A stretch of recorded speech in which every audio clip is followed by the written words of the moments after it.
Well, we've been thinking about how our pastoral care and counselling is shaped by what we believe about God, um, and creation and new creation, and about humanity, about ourselves.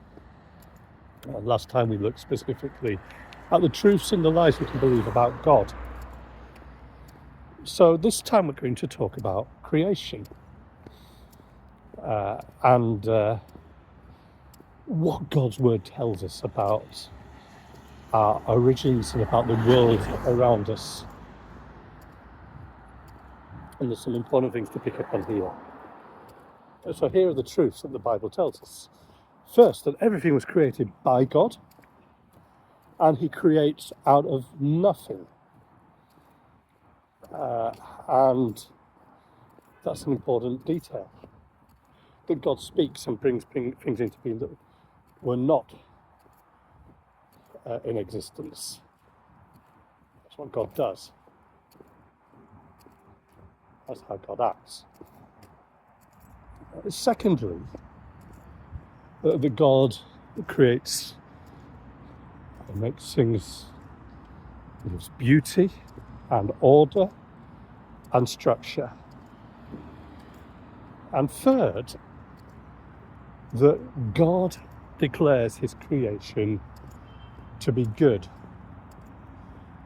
So all of that is important because in different ways people have come to the conclusion that creation is not good. The atheist with theories of evolution has to conclude that this world is not good because it is just there as a result of random chance. And in fact, that's most overtly stated by the prominent atheist Richard Dawkins when he talks about the selfish gene. When he insists that we are just a byproduct of these genes that are fighting for their own survival, that there's no good, no morality there. It's just survival of the fittest. But it's also seen in other religious worldviews. The oldest religious worldviews, in competition with the Judeo-Christian view, believe that the world came into being really, again, a bit like the evolutionists, by accident, that it's a result of conflicts between gods. And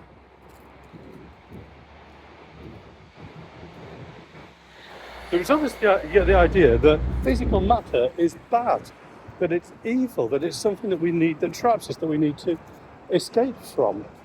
And that it's only the spiritual that is good. That finds its way into some Christian heresies, particularly Gnosticism, and I think sometimes can find its way into some of our thinking and how we think about life and death and resurrection. And it can affect how we live, and it can affect our emotions and our feelings.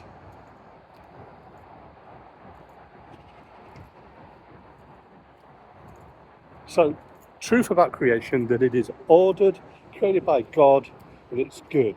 Lies about creation, that it's random, it's here by chance, and that it's bad.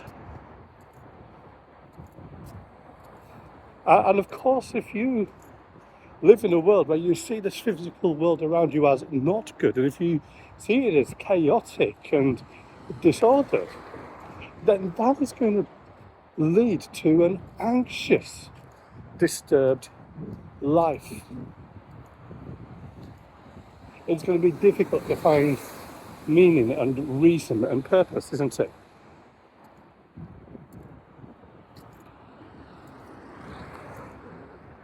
But there is a danger the other way. There are some who would emphasize the goodness of creation and miss out an important detail, that this world as we know it now is fallen because of sin, that it's subject, according to Romans 8, to frustration, to decay and to death. And again, if you miss that bit, you're going to run into trouble. Again, it is going to mean that you are not able to make a sense of the world around you, because it is going to seem random and chaotic when things happen. There isn't going to be an explanation. We're not going to be able to explain why bad things happen. And it's going to feel at times like this world is against us. And if this world is against us, then perhaps God is as well.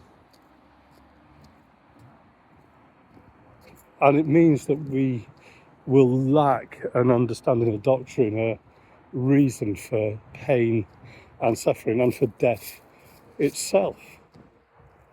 So it's very important when we are working with people through their struggles, when they're in the midst of suffering, that we're able to talk to them about the truth and the lies that they believe about creation, to show them that there is a goodness to this world, that life is worth living, that life has meaning, that it has purpose,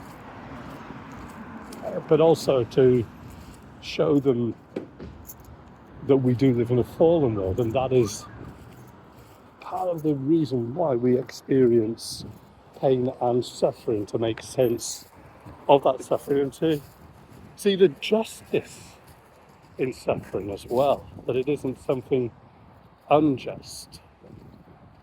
Well, next time we're going to talk about truth and lies that we believe about humanity. Thanks for listening in.